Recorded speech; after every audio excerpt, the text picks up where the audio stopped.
morning, and the Monterey Fire Department is very excited to have you all here today so we can share with you that starting on October 29th, the City of Monterey Fire Department has been providing paramedic services out of this fire station as a pilot project with the goal that we're eventually going to implement paramedic services throughout the City of Monterey.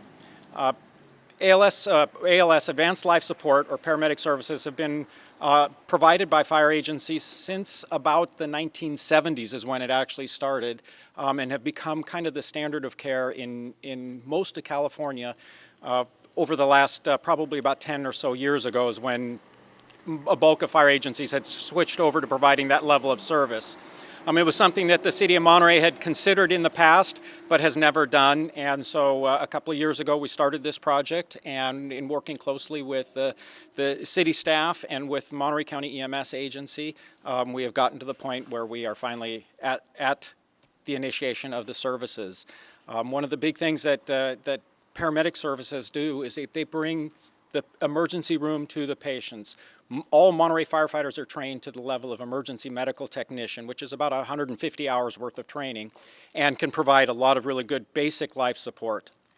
But paramedics go through 10 times as much training, it's about 1,500 hours of training to become a paramedic.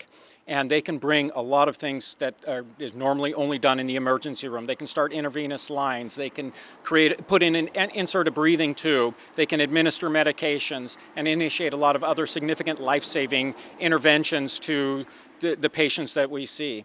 One of the reasons that Monterey decided to do a paramedic program is that even though there is a paramedic on every ambulance that responds in Monterey County, we typically get to emergency medical calls about 2 minutes faster than the ambulance on average. And we did a study to look at that several years ago. And because we get there faster and we can initiate this kind of care earlier, we feel that we can have make a bigger difference in people's lives in providing these interventions. So this has been a long time coming, and we're very excited to be at this juncture.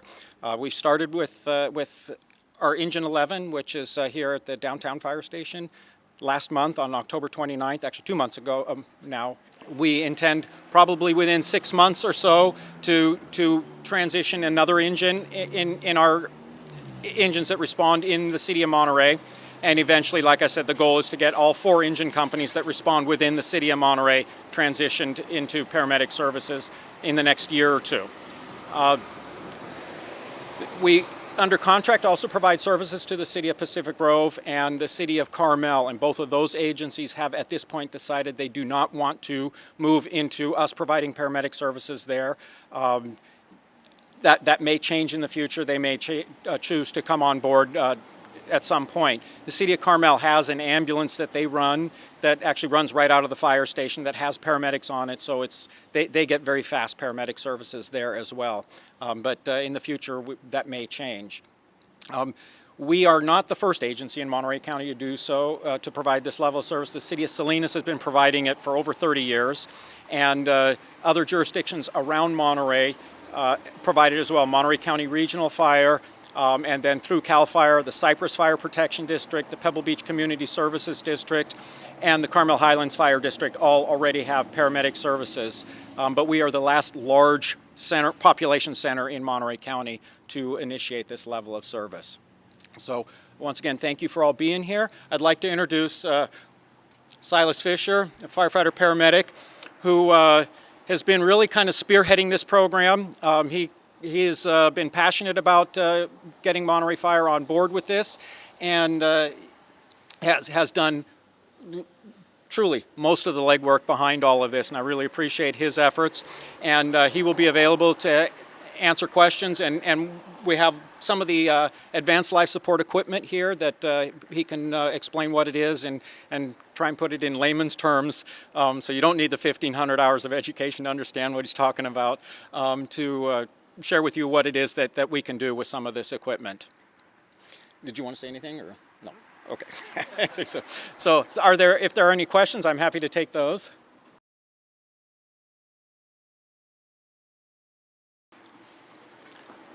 The private ambulance provider, AMR, deploys ambulances throughout Monterey County, and they deploy them in a system to make sure that there's good coverage in the entire county. So there are fewer ambulances on the peninsula than we have fire stations.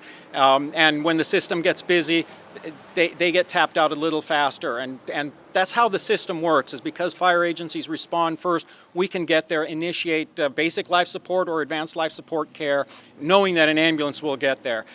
Typically, they're in the City of Monterey, there's an ambulance. In the City of Pacific Grove, there's an ambulance.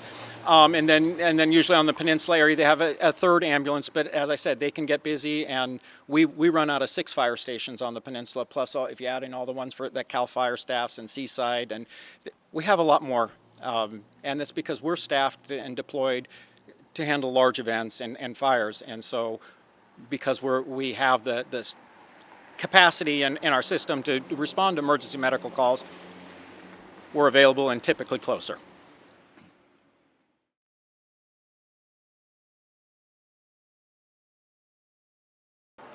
In the 1980s, I believe it was, there was a countywide tax passed, County Service Area 74, and it basically assesses all parcels, I want to say like $10 as a parcel tax in all of Monterey County, and it varies if it's a developed parcel, but I think a typical residential home pays $10 a year.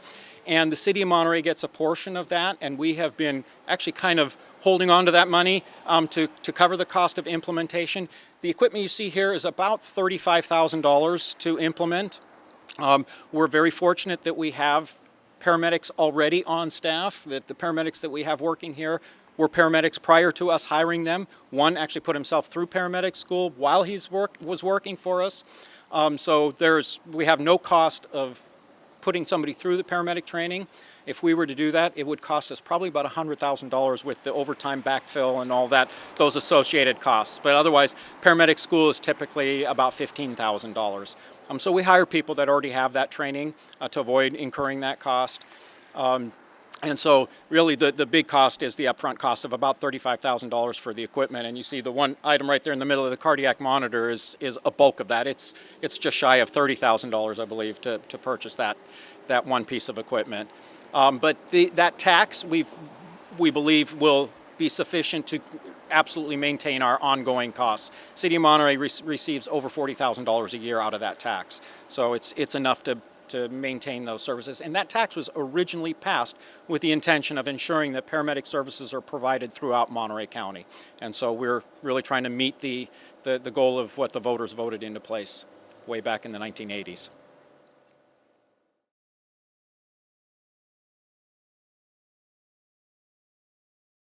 None that have risen to my level. So anytime you have something new, it's a change in the way we do business, and so there's that. Well, we think this is the way it's going to go, and then when it actually happens, you go, oh, maybe we weren't quite right, and we got to figure it out. But there hasn't been any significant issues. We spent some time making sure that we had all the questions answered, and spent a lot of time training the crews so that here's how things are going to work now, and here's some of the new skills that even the EMTs can help with. Some of the skills. They can set up the IV. They can't actually start the IV, but they can get it set up and things like that. So we've been training all the crews on that, and that's an ongoing process. But so far we've been running on the average a bit over one advanced life support call per day, where we actually initiate advanced life support care. And so far it's going very well. And we've had great cooperation and support from the folks at AMR. They're behind us and support us initiating this program as well. So it's been a really good working collaboration.